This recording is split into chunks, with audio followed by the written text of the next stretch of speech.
Okay, I want to talk to you a little bit about what's called the rhetorical triangle.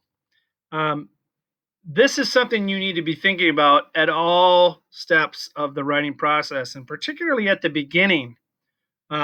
This idea of rhetoric and the rhetorical triangle has been around for a very long time. This is a simplified visual representation of actually Aristotle's work, where he gave a context for all communicative acts. So every time you attempt to communicate, you should think about these things. You should think about audience. So who are you speaking to?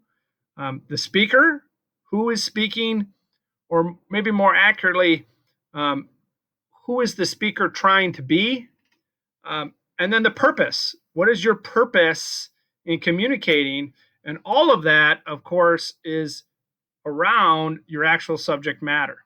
So I want you to think rhetorically, both when you're reading an essay. So, who is the audience for this essay, and how can we tell that the author is thinking about audience? Who is the author trying to be? What is the author's purpose? And how do all those things influence the subject matter that the author is dealing with? You always want to ground yourself in these concepts at the beginning of a writing task. And that's not just for my class. This is a really good way to think about anytime you write and anytime you read in any subject area, you should take these things into account and be thinking about them. So the first thing is audience. That's where I always start. Who are my readers? What is their age, their gender, their politics, their socioeconomic status, their religion, their race, anything that might play a role in the choices I make as a writer. And that's really what rhetoric is. Rhetoric is the choices a writer makes to accomplish his or her goals. So your readers for my class are other first year college students. Okay? That's who you're very specifically speaking to, particularly in these first essays. Now, we may tweak audience later on in the class. You might say, you know what, I really want to write this towards this specific group. And because of that very specific consideration, I'm making these choices. I'm deciding to do A, B, and C. So as you're thinking about your audience, what do they know? What do they not know? Um, what will be the average initial reaction among members of your audience? What do you need to anticipate as you're tackling this topic? What is the status of the current conversation? So, what is currently being said? What is currently understood? What is that understanding based on? What do you want your audience to do? What can the members of your audience do? What can they do? These considerations are not just a list to work through, but a constant state of mind you need to have as a writer. You're constantly aware that you're writing for specific people. Who those people are, what they need, what they do and do not know are all considerations. For instance, early on in the process, you are thinking about, what do I want to write about? What do I want to expose? It's very important to think about, what do I want to tell people about this topic that they don't already know?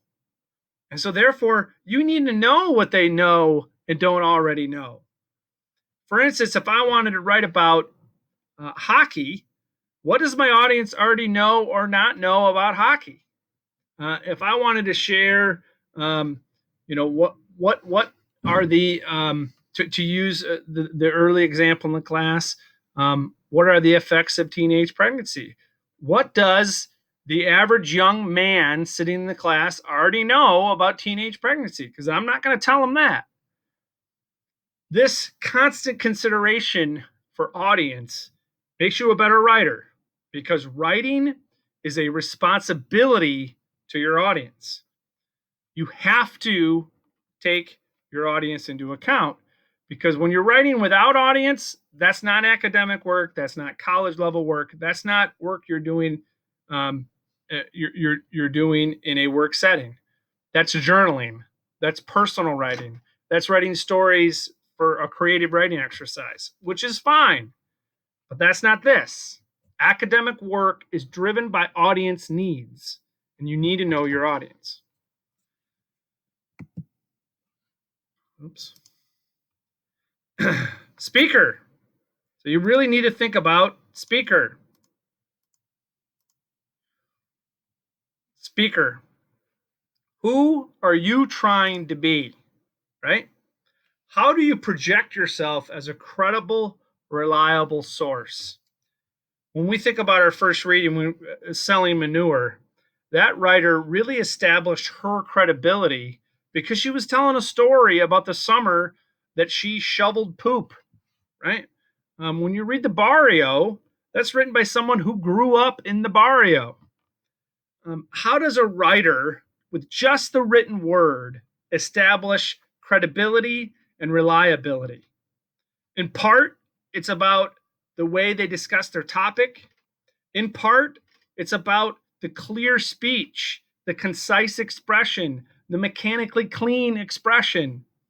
If I am reading someone who is making many grammatical errors, the reason that's a problem is they lose credibility.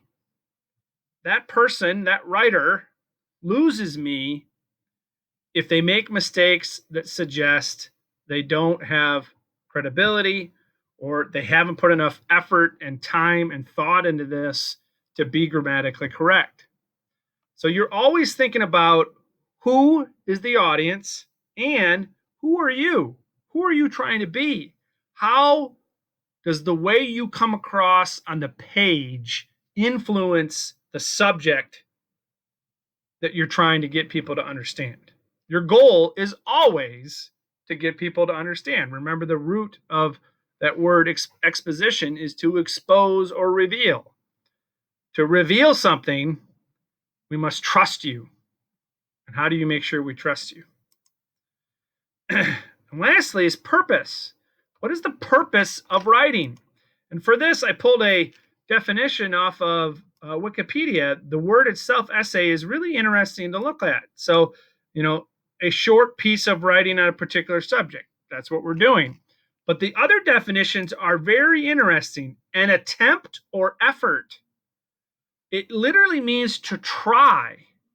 An essay tries to get across insights. And if we look at the root of the word, it actually comes from trial or weighing something or ascertaining something. So an essay about a topic is ascertaining its vital truths. So think about selling manure. If the topic was menial work like that, the essay is an attempt to show what that work really is, to weigh it and share the results of that, of weighing it, of ascertaining its true nature or quality. So I really like thinking about writing as this attempt to get the audience to feel, know, and believe what you feel, know, and believe about a topic. You're sharing this personal expertise with an audience that doesn't know what you know. And your writing is an attempt to give them the lived experiences you've had, or to give them the culmination of the research you've done. I don't have to go do all the things you've done and read all the things you've read. I can read your work and know what you know. And that's what the essay is. It's an attempt to get your audience in that spot. So to do this, to move someone from where they currently are to where you want them to be, we have to understand who they are, who is our audience, really know who we are trying to be. Why am I credible? Why should you listen to me? How do I maintain that sense of reliability? And lastly, this constant attempt, this trial, this trying to get you to know what I know, to have you feel what I feel, to have you believe what I believe about the topic. And that is how I want you to think about the rhetoric, the choices that you make as a writer as you tackle what does it mean to do college level writing.